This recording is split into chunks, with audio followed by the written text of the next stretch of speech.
हिमाचल प्रदेश अराजपत्रित कर्मचारी सेवाएं महासंघ ने न्यू पे कमीशन को सही तरीके से लागू करने में विफल होने के आरोप लगाए हैं। महासंघ के प्रदेश अध्यक्ष विनोद कुमार ने शिमला में पत्रकार वार्ता कर सरकार पर कर्मचारी विरोधी होने के आरोप लगाए और सरकार द्वारा मान्यता प्राप्त अराजपत्रित कर्मचारी संघ के अध्यक्ष अश्विनी ठाकुर की नियुक्ति को भी असंवैधानिक करार दिया है। विनोद कुमार ने कहा कि सरकार ने पहले ही न्यू पे कमीशन को देरी से लागू किया और अब इसमें कर्मचारियों को उलझा दिया है, जिसके चलते कर्मचारियों में सरकार के प्रति भारी रोष है। पे कमीशन को 31 दिसंबर 2015 के बाद 2.59 के फैक्टर के साथ सभी कर्मचारियों को लगाया जाना चाहिए था। अगर इसके बाद कोई विसंगति निकलती है तो उसको दूर करने के लिए वित्त सचिव की अध्यक्षता में कमेटी का गठन किया जाना चाहिए।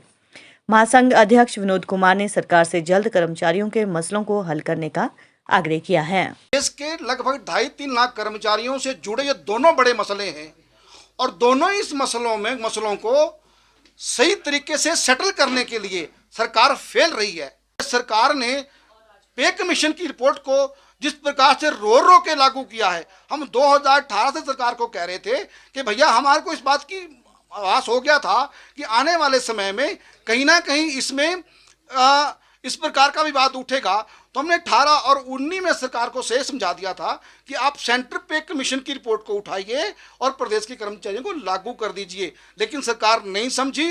कुछ अधिकारियों ने सरकार को समझाने की कोशिश भी की, मगर नहीं, मुख्यमंत्री ने वो बात नहीं मानी और आज पे कमीशन की रिपोर्ट 7 साल के बाद आप लागू कर रहे हो और उसमें इतना बड़ा विवाद हो गया है कि यही पता नहीं लग रहा है कि कर्मचारी किस दिशा में जा रहा है। आपने भ्रम की स्थिति पैदा कर दी, आपने अस्त व्यस्तता का माहौल खड़ा कर दिया दफ्तरों के अंदर। सरकार इसलिए क्योंकि आपके पास जो कर्मचारियों के सही रिप्रेजेंटेटिव होने चाहिए वो आपके पास नहीं है। आपने क्षेत्र विशेष को लेकर, क्षेत्रवाद को वरीयता देकर कुछ लोगों को जबरन थोपा है। उसके परिणाम है हम पे कमीशन को लेकर बात करते हैं कि अब जो पंजाब का पे कमीशन, मैंने पहले भी कहा था कि सरकार पहले भी वहाँ पंजाब में भी उसका विरोध चला हुआ था कि 31/12/2015 को जो अमॉल्यूमेंट्स हैं एक्चुअल टर्न किया है उसको आप कैरी फॉरवर्ड करिए और 2016 को उस पर 2.59 का फैक्टर लगाइए।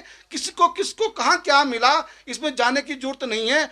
जो फिटमेंट टेबल का जो उसका फार्मूला है वो अपने आप उस जगह तय हो जाएगा, सारी कंट्रोवर्सी खत्म हो जाएगी। हाँ, उसके बाद जो अनॉमलीज आती है उसको लेकर सरकार सेक्रेटरी फाइनेंस की अध्यक्षता में एनोमलीज कमेटी का कंस्टिट्यूट करें और उसमें जो सही real representative of the employees हैं डिफरेंट सेक्शन के, आप उनको उसमें शामिल करें और उसको टाइम बाउंड करके उसका निराकरण करें। ये सारा विवाद खत्म हो जाएगा। आज हालात ये हैं कि 10-15, 20 आदमी छोटी छोटी डिमांडों को लेकर दौड़ा हुआ है दफ्तरों में।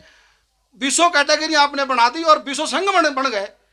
यानी कि ये सरकार की नलायकी असफलता है। सरकार कहीं भी इस बात को गंभीरता से नहीं सोच रही है। फिजूल खर्ची सरकार रोकने को तैयार नहीं है। आप पे कमीशन की बात कर रहे हो, हमने कहा कि तो अब एरियर खड़ा है। एक 2016 से वेतन का निर्धारण होना है। हजारों कर्मचारी रिटायर हुए हैं 16 से लेकर 21 तक, उनका वेतन का निर्धारण होना है। 2 किस्तों में एरियर जारी करें, सरकार बजट में प्रावधान करें और हाउस रेंट रिवाइज करें। वो भी हमने सरकार को अभी पिछले हफ्ते मेमोरेंडम दिया है, उसके ऊपर एक्शन करें और सरकारियों को जितने भी ड्यूज है उसको एक मुश्त जारी करें और इस विवाद को खत्म करें, अन्यथा सरकार के लिए अच्छा नहीं है।